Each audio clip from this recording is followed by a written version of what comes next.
la Organización Mundial de la Salud es el estado de completo bienestar físico, mental y social, y no solamente la ausencia de enfermedad. ¿Ya? Ese concepto está en todas partes. Y claro, uno puede decir, una persona puede estar muy bien o sentirse muy bien, y para esa persona ese es el estado de salud. Hoy en día vemos mucha gente enferma que no sabe, por ejemplo, que está enferma, pero se siente bien. O una persona puede estar muy bien física, fisiológica, biológicamente, pero su salud mental no es la más adecuada. ¿Y por qué hablamos de social también? Porque el humano es social. No podemos vivir aislados. Entonces nos obliga, de alguna manera, a estar acompañados, ¿sí? Entonces hay distintas aristas que determinan este concepto de lo que es salud. ¿Cuánta gente hoy en día está con cáncer y tú la ves y dices, pero ¿cómo? Oye, están en mejores condiciones que yo, que no tengo ninguna enfermedad. Porque justamente es un estado, ¿ya? Es un estado. Y la enfermedad, tú estás batallando contra la enfermedad minuto a minuto. Porque tienes dos grandes polos en este proceso. Un polo que te acerca a la muerte y por otro lado, un polo que te acerca al bienestar. ¿Y qué determina que estés más en uno que en otro? Los determinantes sociales en salud, ¿ya? Así es que ahí le vamos a dar mucho énfasis cuando lleguemos a esa etapa. Y también, ¿cierto? A este concepto se le suma la capacidad de funcionamiento que permiten los factores sociales en los que viven inmersos el individuo y la colectividad, ¿ya? O sea, una persona puede estar muy bien física, mental, social, espiritual, pero a veces las personas que lo rodean lo enferman. La condición que te rodea, tu medio ambiente, ¿sí? Entonces, si nosotros lo llevamos este concepto a la realidad, a lo que se está viviendo hoy, con pandemias, cuarentenas y todo lo que significa, podríamos decir que la salud mental de esas personas a lo mejor no es la más adecuada. Y es ahí donde la salud pública entra.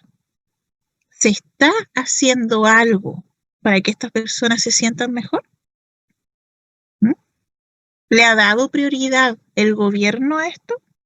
Cuando yo hablo de gobierno o Estado, yo hablo del Estado en sí, no del gobierno que esté en curso, por si acaso, ¿ya? Aquí no hay colores políticos, no, vamos a dejar de lado eso, sino que al rol del Estado, el que esté de turno, ¿sí? Porque son funciones que tienen que cumplir ambos, ya sea de derecha, de izquierda, centro, lo que sea. ¿Ah? Y muy bien lo que dice Sandra, ¿ya? Sandra dice que no, lamentablemente, chicos, y uno lo ve, ¿ya? Hoy día es imposible no estar conectado a una red social y darse cuenta de lo que está pasando, ¿cierto? Incluso te llama la atención que una persona no tenga una red social. Oye, pero ¿cómo no vas a tener WhatsApp? Oye, ¿no tienes Facebook? Instagram. Oye, no puede ser. Entonces, oye, al final esa persona que a lo mejor quería estar aislada, tiene que someterse al sistema. Es lamentable, es así. Y como dice Sandra, le dieron prioridad a la enfermedad. Si te das cuenta, hoy COVID es el tema. ¿Y qué pasa con los cánceres? ¿Qué pasa con las enfermedades crónicas? ¿Qué pasa con tantas situaciones que lamentablemente han quedado atrás? Cuando partió el tema de la pandemia, todas las listas de espera, ¿cierto? En los hospitales quedaron ahí atrás, no eran prioridad, ya, las operaciones, las intervenciones quirúrgicas. Entonces imagínate una persona, por ejemplo, una mujer que tiene un prolapso genital, un prolapso que en realidad te afecta tu calidad de vida 100%, y que habitualmente esperan un año para que las operen, esperar cuánto más por esta situación. Entonces, claro, no hubo un plan. Ahí está el problema. El plan de cómo nosotros vamos a abarcar esta enfermedad, pero sin despreocuparnos de las otras, ¿cierto? Lo mismo pasa con, muy bien lo que dice Sandra, ¿ya? Cuando empezó esto, y obviamente las cuarentenas que te obligan a estar en tu casa, pero hay trámites, ¿cierto? Hay trámites que son personales, que lamentablemente tienes que ir. Y por otro lado, justamente los abuelitos que tenían que recibir su pensión para sobrevivir, porque no es vivir, sobrevivir, tenían que ir a buscar su dinero. Pero no existió, ¿cierto? Una forma de cómo le hacíamos llegar la plata a los abuelitos sin que saliera de la casa. No, ¿cierto? Entonces es bastante complejo, ¿eh? Es bastante complejo. Y cada región, cada comuna vive su realidad. Entonces, ¿qué pasa con nuestro Arica? ¿Ya? La mayoría de ustedes, me imagino, son de Arica. Arica tiene un solo hospital, ¿ya? Un hospital que estaba proyectado para 170.000 habitantes. Hoy en día, Arica tiene 210.000 habitantes. Entonces, ¿cuántos nos faltan? 40.000. 40.000 que están ahí dando vuelta, ¿cierto? Y obviamente, ¿cierto? Hay una saturación del sistema, ya no están recibiendo pacientes, ¿sí? Entonces, han tenido que ocupar espacios que eran para otras situaciones, ya, para pacientes COVID, ¿sí? Obviamente falta otro hospital. Lamentablemente, ni siquiera está en proyecciones. No están en proyecciones, ¿eh? Entonces, claro, para poder paliar este nivel terciario, ¿qué hacen los municipios? Tratan de fortalecer la atención primaria, ¿ya? La atención primaria, donde están los CESFAM. Arica tiene en este momento 5 CESFAM, ¿ya? 5, 6 en realidad. Ahora hay uno acá en el Alto, pero este CESFAM se está ocupando justamente como referencia o algo enfocado directamente al COVID, no para una atención habitual de los residentes en esas poblaciones, ¿fija? Pero aún así falta, ¿eh? Porque si se fortaleciera como corresponde la salud de la atención primaria, tendríamos menos abuelitos enfermos, menos enfermedades crónicas, ¿cierto? Podríamos trabajar más con los factores de riesgo y así vamos descongestionando y vamos teniendo menos pacientes para el nivel terciario. Pero eso es complejo, ¿ya? Y nosotros lo vamos a conversar en clases, chicas, ¿sí?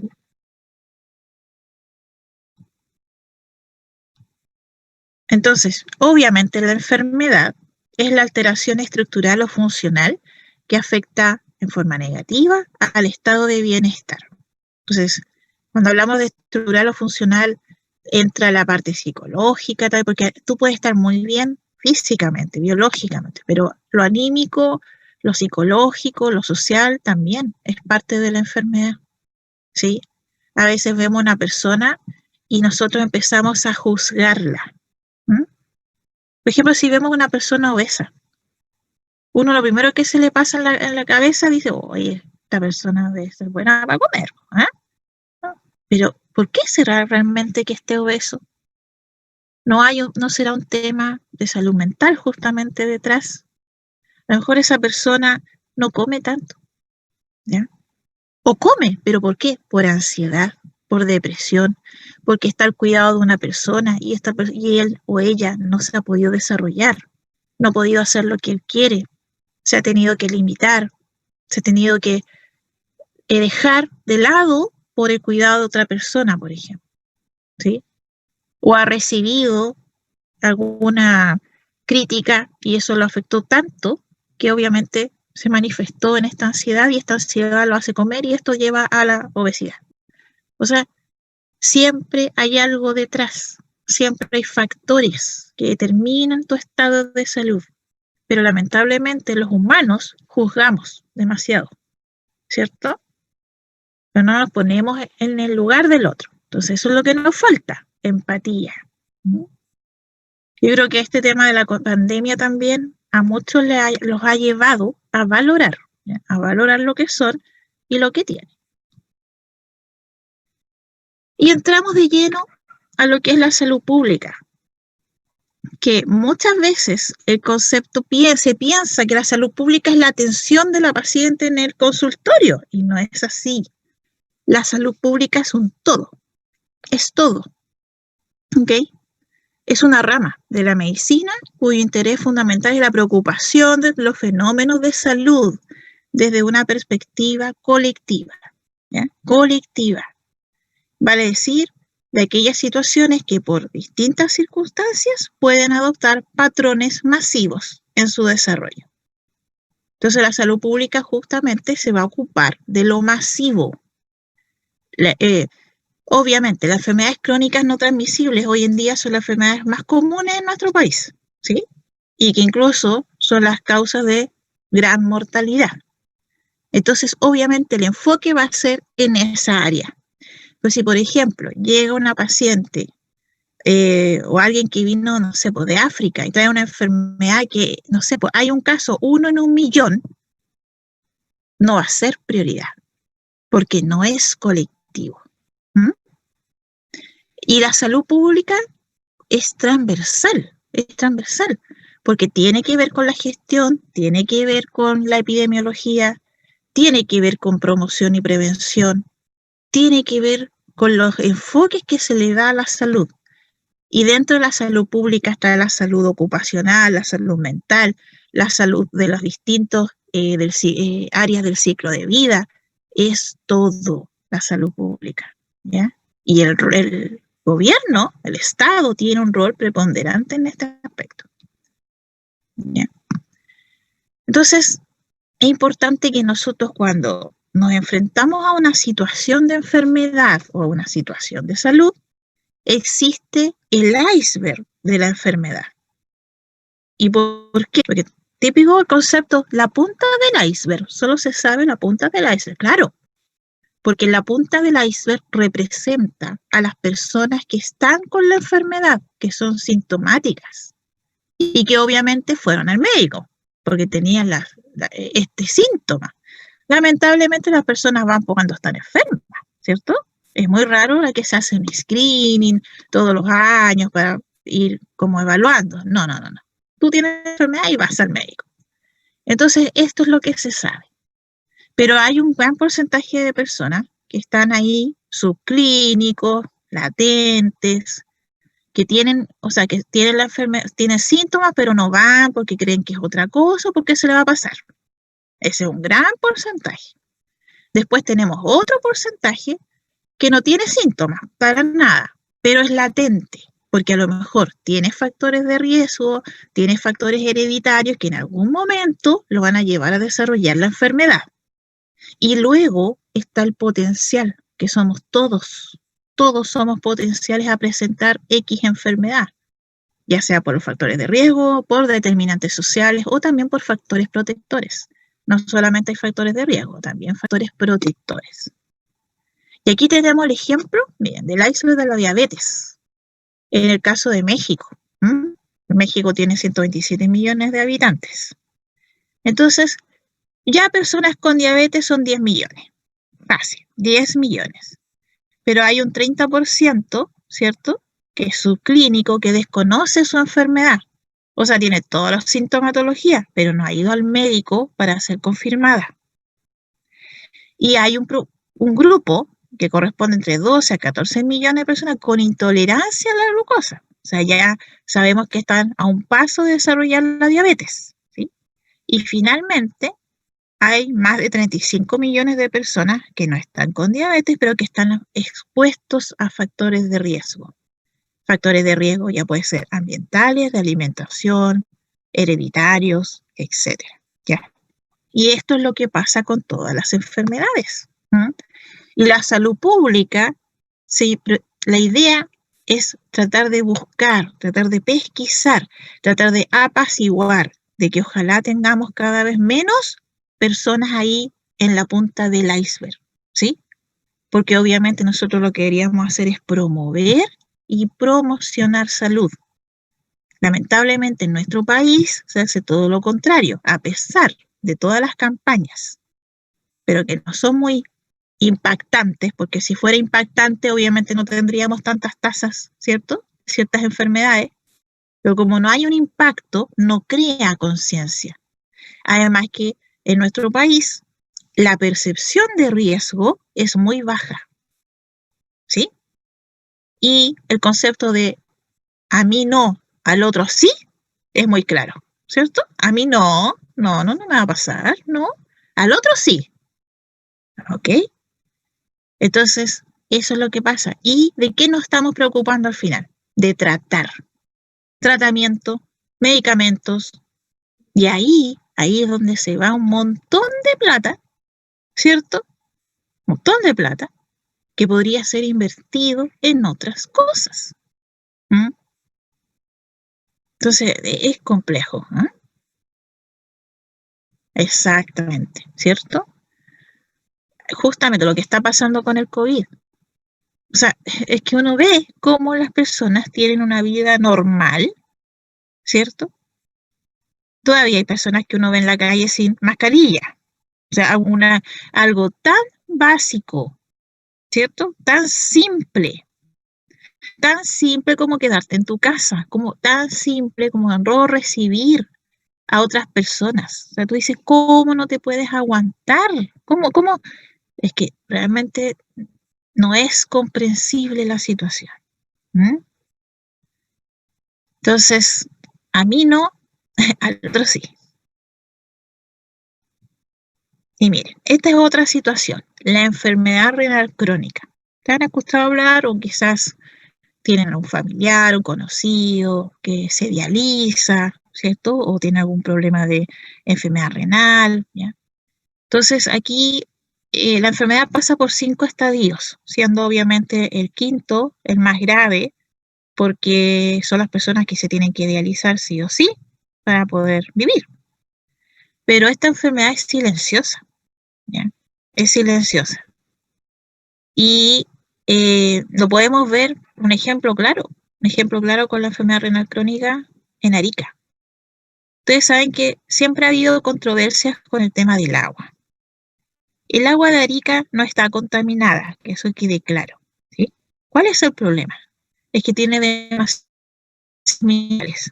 Es cosa de ver nomás una tetera, un hervidor, como a la semana ya está lleno de sarro, ¿sí o no? Bueno, esos minerales que se van depositando, lo mismo le pasa a nuestro organismo. Se va depositando en nuestro sistema urinario, en nuestro sistema excretor.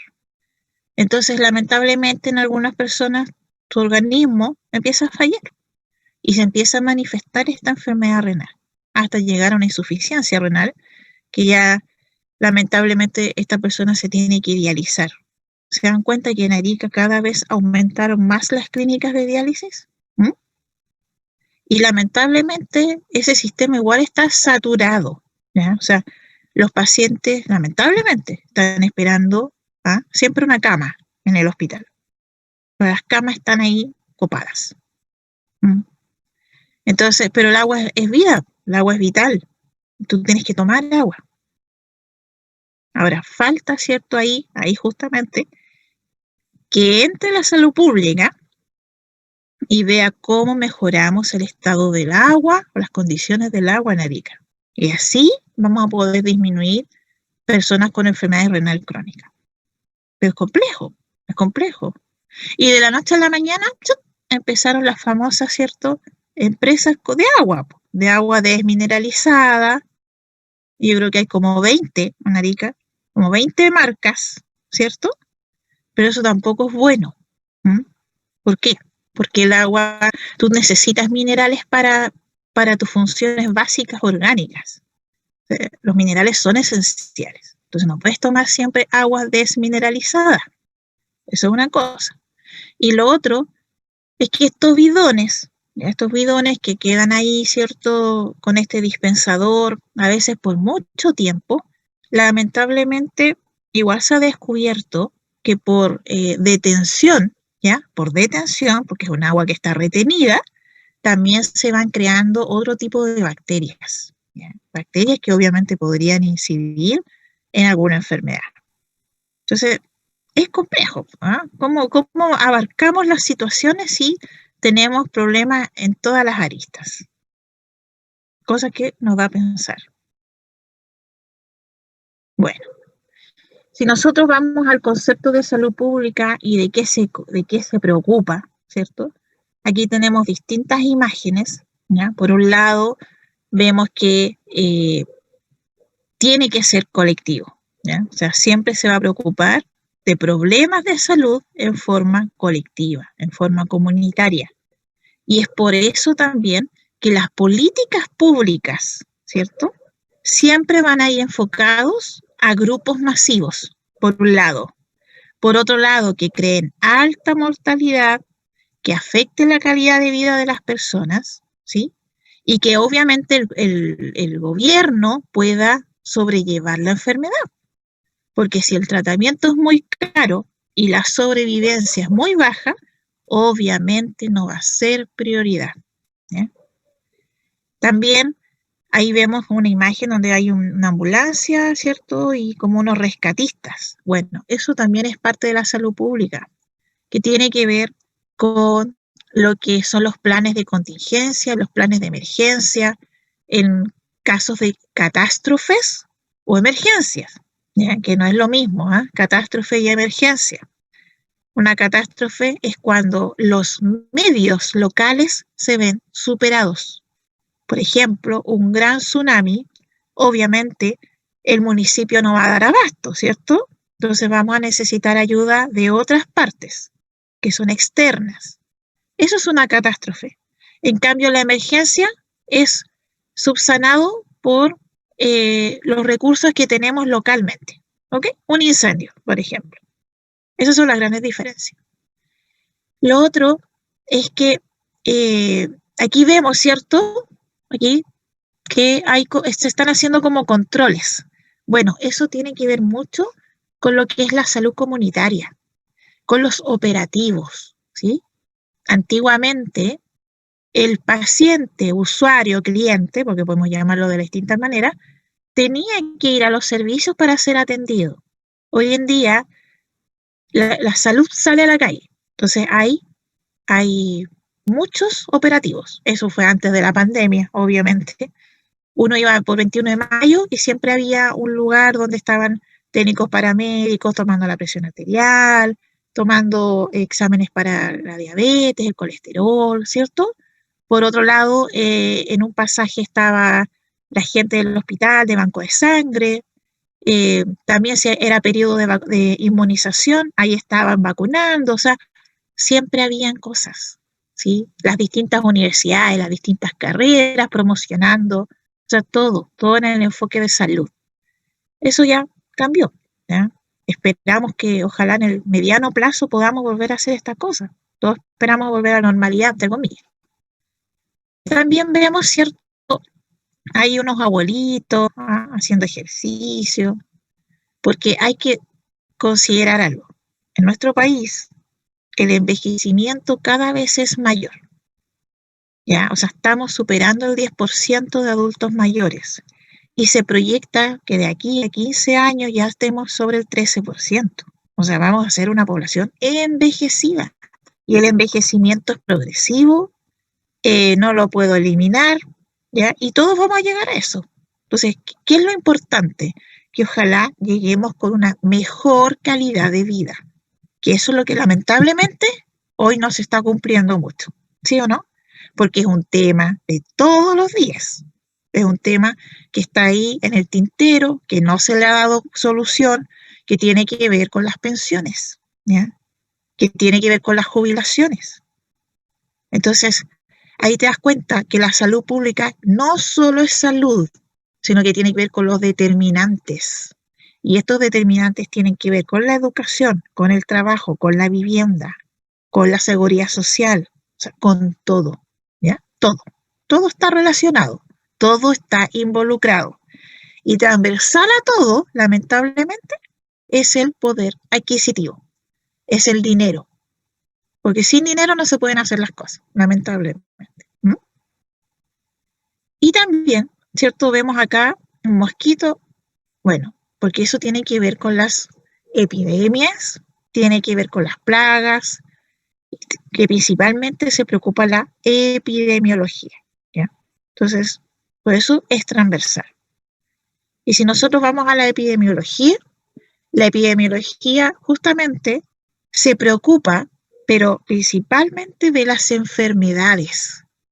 Y de estas enfermedades, cómo se manifiestan, cuál es el origen o la etiología, cuáles son las causas, cuáles son los factores de riesgo, cuáles son los factores protectores, cuál es la historia natural de la enfermedad, cómo se desarrolla, cómo la prevengo, cómo la trato, y si no la trato, qué cuidados paliativos puede tener la paciente para tener una mejor calidad de vida, ¿ya?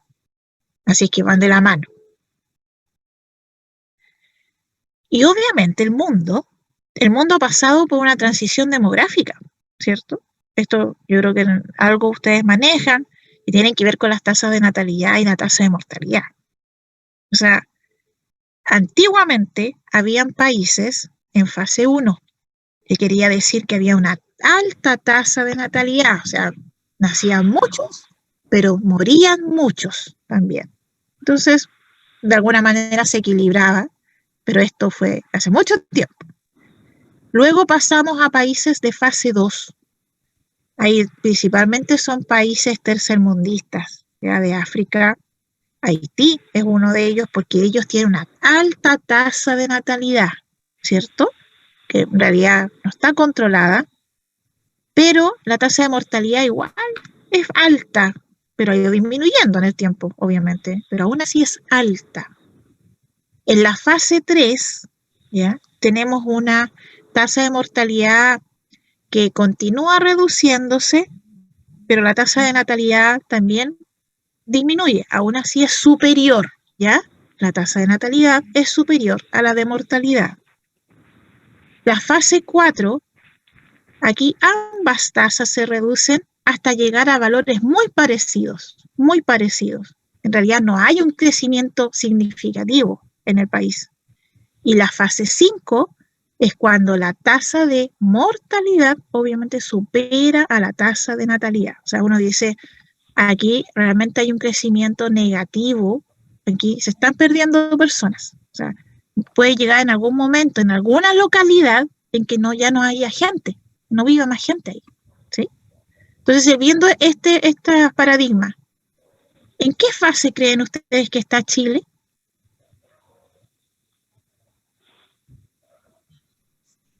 ¿En la fase 4? Sí, en la fase 4, justamente, ¿ya? Porque el crecimiento que tenemos hoy en Chile es de 0,7 a 0,8. No alcanza a ser un punto. ¿Mm? La tasa de natalidad ha disminuido, pero en algunos sectores ha ido aumentando un poquito, o sea, muy breve, y la tasa de mortalidad cada vez es menor. Eso está pasando, ¿ya? Así que fase 4, muy bien. Pero hay que tener mucho cuidado, podríamos pasar a una fase 5, ¿o no? Y eso lamentablemente es muy malo porque obviamente no hay crecimiento. Y si no hay personas en un país que produzcan, obviamente ese país se empobrece. Si nosotros vemos la transición también de cómo la población ha cambiado, que estamos acá más o menos al medio, ¿eh? O sea, la tasa de natalidad que está en la base, niños hay mucho menos, ¿cierto? Pero si vamos acá sobre los 70, 80 años, está disparada. ¿Por qué? Porque la expectativa de vida en nuestro país ya llegó a los 80 años y las mujeres vivimos más que los hombres, ¿ok? ¿Pero por qué? Hay varios factores. Uno de ellos es porque tenemos un factor protector que es el estrógeno. Esa es una. Y lo otro porque obviamente el hombre trabaja en cosas mucho más arriesgadas, entonces hay más propensión a que tenga un accidente, algo de ese tipo. Pero principalmente porque las mujeres tenemos factores protectores, ¿ya? Ahora, en el caso de la mujer, las mujeres sobre los 55 años empiezan a tener infarto o accidentes vasculares. Antes no. Está El bien, estrógeno, qué el pesado. estrógeno es el que lo protege. ¿Ya? Muy bien. Vamos. Y ahora parece que hay un micrófono abierto, chicos. vamos a continuar con lo que es el diagnóstico de salud. O sea, ¿por qué tiene que ser un diagnóstico? Porque obviamente eso nos va a dar los lineamientos de lo que tenemos que hacer, de lo que tenemos que priorizar y no en una comunidad X. Cuando uno llega a un CEFAM, ¿cierto?, a trabajar, uno lo primero que debería preguntar es, oye, ¿han hecho diagnósticos de salud? ¿La acción está adscrita al CEFAM? Porque se supone que los planes, los programas, las estrategias tienen que ir enfocados a los problemas atingentes, ¿cierto? Entonces, si yo no hago un diagnóstico en 10 años, obviamente esa población es dinámica. Pudieron haber pasado muchas cosas. Y a lo mejor ya lo que yo tenía pensado hace 10 años no tiene ningún efecto. Por eso son importantes los diagnósticos de salud. Y es un proceso intencionado y organizado, metódico. Y esta nos va a permitir poder planificarnos en el campo de la salud. Con esto podemos identificar, describir, analizar, evaluar un conjunto de indicadores que nos van a permitir ponderar, determinar o inferir características propias, ¿ya? ¿De qué? Del nivel de salud de esa comunidad y de los componentes del nivel de vida que lo están condicionando. Entonces, ¿se han hecho estos esfuerzos? Sí, pero lamentablemente no son continuos, no son permanentes. Los diagnósticos de salud deberían hacerse año a año, pero por un tema de recursos, tanto económicos como humanos, no se hace. Pasan 5 años y recién están teniendo una idea de cómo está cambiando la población en ese sector. Porque igual se necesita plata, si es como un censo al final. Es ir casa a casa, puerta a puerta, aplicando un instrumento, una encuesta para saber cómo está el estado de salud de esas personas. ¿Bien? También, ¿cierto?, lo constituye el conocimiento de la situación de salud de una comunidad y de los factores que la condicionan, y de cuya precisión va a depender la calidad del tratamiento de salud de la comunidad, la familia y el individuo. Entonces, obviamente, se tienen que buscar o se tienen que analizar los hallazgos con enfoque clínico, biológico, higiénico, epidemiológico y social. Tiene que ser transversal y tiene que ser en un momento determinado. ¿Okay? También, ¿cierto?, debe expresar los fenómenos de forma cuantitativa y elegir criterios definidos para identificar y medir la importancia de cada problema de salud. Y aquí yo pongo a esta señora, ¿cierto?, que está con una obesidad importante, que era la situación. ¿Por qué esta persona está obesa? Y ahí nosotros, no, que debe gustarle comer, ¿cierto? Pero no sabemos lo que hay detrás. Y ahí están los determinantes sociales. Por eso uno tiene que tener una mirada mucho más integral, más holística al momento de interrogar a una paciente o de indagar, ¿cierto?, la información, para poder, ojalá, llegar al origen de lo que está pasando y de cómo va a afectar. A lo mejor, imagínate, cuando tú haces un diagnóstico de salud, no te hubieses imaginado de cuántas personas están viviendo en estas condiciones y no salen de la casa, porque claro, no pueden, porque físicamente no pueden, ¿cierto? Por un tema también de depresión, no salen, y tú no te enteras que en tu comunidad hay personas que están con problemas importantes, considerables, ¿cierto? Lo otro, ¿cierto?, de acuerdo al concepto ecológico de salud también, el diagnóstico debe referirse a la comunidad que vive en una localidad y, por otro lado, hay que considerar características culturales. O sea, nosotros que vivimos en una comunidad donde más del 25% es aymara, tenemos que considerar esos aspectos, ¿ya? Y como vivimos en una comunidad también que hay un gran componente aymara, entonces los distintos servicios tienen que responder. Y ahí tenemos el claro ejemplo del CEFAM Bertín Soto, ¿ya?, que fue el precursor. El Bertín Soto empezó a poner sus letreros, ¿cierto?, en aymara. Empezó, y dentro de su equipo de salud tiene a un yatiri. Y tiene varios aspectos que de alguna manera responden a esta población, ¿cierto? Súper bien en ese aspecto. La integralidad, es decir, debe ser completo, capaz de describir, explicar y evaluar la situación de salud de toda una comunidad en conjunto. El tiempo, como ya les comenté, o sea, tiene que ser en un momento determinado y ojalá que esto se permanezca en el tiempo y se pueda replicar año a año o bianualmente, es decir, cada 2, pero no más que eso, porque hoy en día sabemos que la población es mucho más dinámica. ¿En qué sentido? Que estamos con migrantes, ¿cierto? Hay mucha población migratoria, en Arica mucha población flotante, y eso va a cambiar el perfil epidemiológico de una comunidad X, ¿sí? Entonces hay que considerarlo. ¿Cuáles son los principios que rigen al diagnóstico de salud? Objetividad, integralidad, heterogeneidad, sistemático, interdisciplinario, utilidad programática, obviamente, porque en base a lo que nosotros encontremos vamos a ir planificando nuestras estrategias en salud, y la participación social, ¿ya? O sea, la comunidad tiene que participar.